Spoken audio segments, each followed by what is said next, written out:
안녕하세요. 오늘은 2월 10일 수요일입니다. 오늘은 누가복음 12장 49절에서부터 59절까지를 본문으로 큐티 가이드를 시작하겠습니다.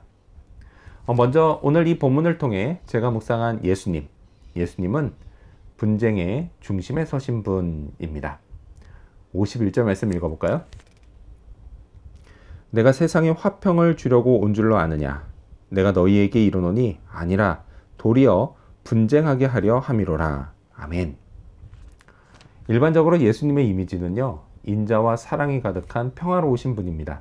사람들도요, 그걸 기대하며 예수님께 나옵니다. 그리고 예수님을 통해서 화평을 누리고 싶어 합니다. 자, 그리고 실제로 예수님은요, 이렇게 화평을 위해서 오셨습니다.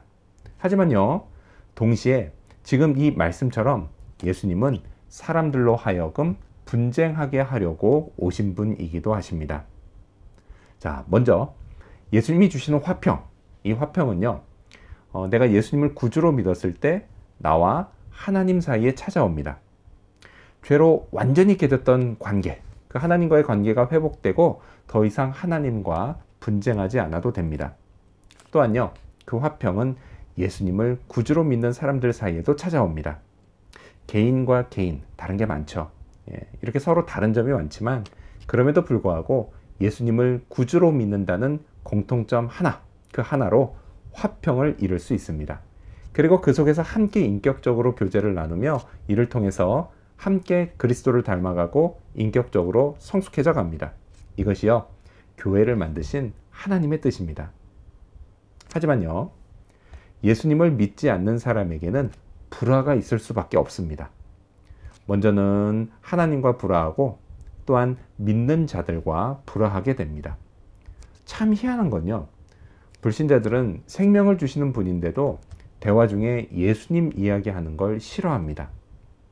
교회에 대한 나쁜 이미지도 그 원인이 되겠지만요, 실상 이건요, 진리와 비진리가 충돌하는 겁니다. 주님은 심지어 사랑하는 가족과도 이 불화는 피할 수 없다고 말씀하십니다. 주님을 믿기 위해서 이렇게 마음을 단단히 먹어야 합니다. 이처럼 예수님은요, 분쟁의 중심에 서 계신 분이십니다. 자, 그렇다면 오늘 이 본문을 통해서 제가 발견한 인간의 모습, 어떤 게 있을까요? 오늘은 이 시대를 분간하지 못하는 모습을 볼 수 있습니다. 56절 말씀 읽어볼까요? 외식하는 자여, 너희가 천지의 기상은 분간할 줄 알면서 어찌 이 시대는 분간하지 못하느냐. 아멘. 제가 초등학생일 때만 해도요, 학교에서 하늘을 보고 날씨를 예측하는 법을 배웠습니다. 예를 들어 이런 거예요. 저녁 노을은 다음날 날씨가 맑다, 이런 뜻이고요. 반대로 아침 노을은 비가 온다, 이런 식이었습니다. 근데 참 신기하게도요, 잘 맞았습니다.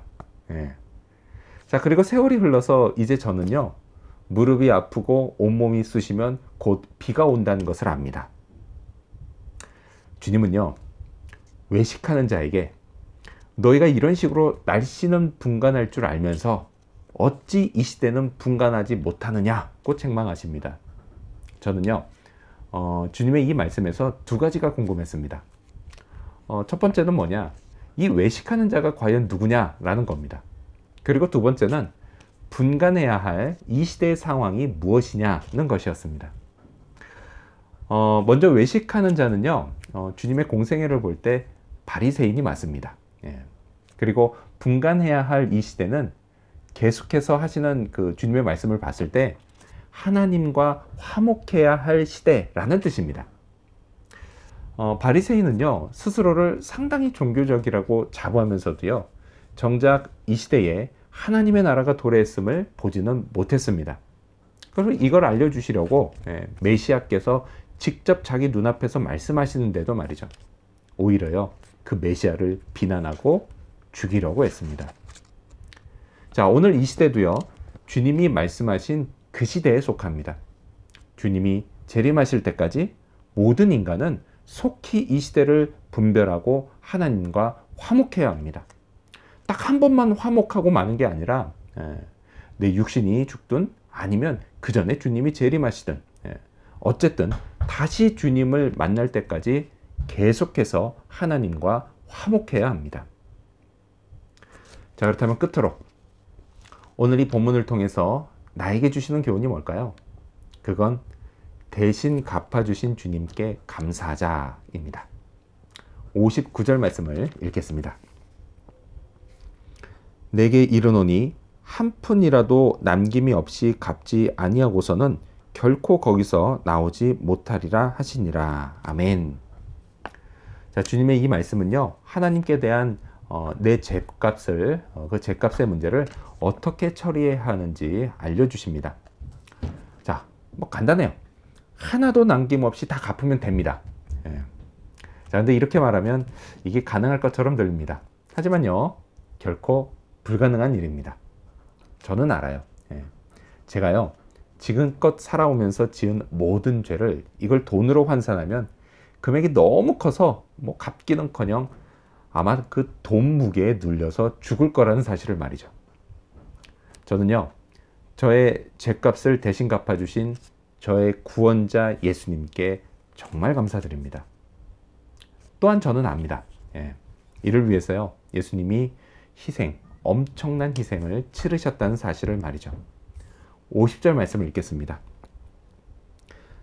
나는 받을 침례가 있으니 그것이 이루어지기까지 나의 답답함이 어떠하겠느냐. 아멘.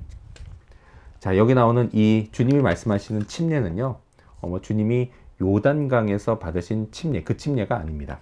예. 침례, 의미가 뭐죠? 죽고 다시 살아난다. 그런 의미예요. 이런 의미에서 봤을 때 이건요, 예수님의 죽으심과 부활하심을 의미합니다. 예수님은요, 이를 이루기 위까지 나의 답답함이 어떠하겠느냐고 말씀하십니다. 자, 어떤 성경은요, 나의 답답함을 나의 괴로움이라고 번역했습니다. 자, 이처럼 저의 죄값을 대신 치르시기 위한 예수님의 고난, 그 고난은요, 예수님께도 분명 괴롭고 힘든 일이었습니다. 저는요, 죄의 용서를 믿음으로 거저받았습니다. 하지만 예수님은 이것을 위해서 엄청난 대가를 치르셨습니다. 이 사실을 믿는다면 예수님께 감사하지 않을 수 없습니다. 처음 구원받았음을 알고 기뻐했던 그 순간뿐 아니라 주님을 직접 다시 만나게 될 그날까지 이 감사는 결코 멈출 수가 없습니다. 이로 인해서요, 내 사랑하는 사람들이나 가족들과 불화를 겪는 한이 있어도 말이죠.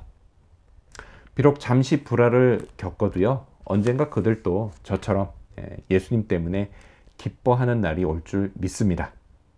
그날을 손꼽아 기다리면서요, 오늘도 나의 구원자 예수님께 감사하는 그런 하루가 되기를 소망합니다.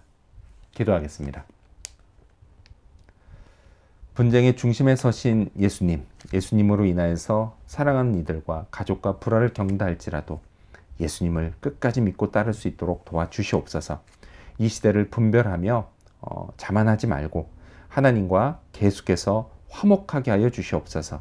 그를 위해서 내 자신의 삶을 하나님께 드리고 하나님을 온전히 예배하는 그런 삶을 살아가도록 도와주시옵소서. 또한 저를 대신해 저의 죄값을 치러주신 그 예수님께 감사드립니다. 나는 거저받았지만 주님은 엄청난 희생을 치르셨다는 사실을 늘 기억하며 일평생 감사하고 주님 따르는 인생을 살아가도록 도와주시옵소서. 감사드리며 예수님의 이름으로 기도합니다. 아멘.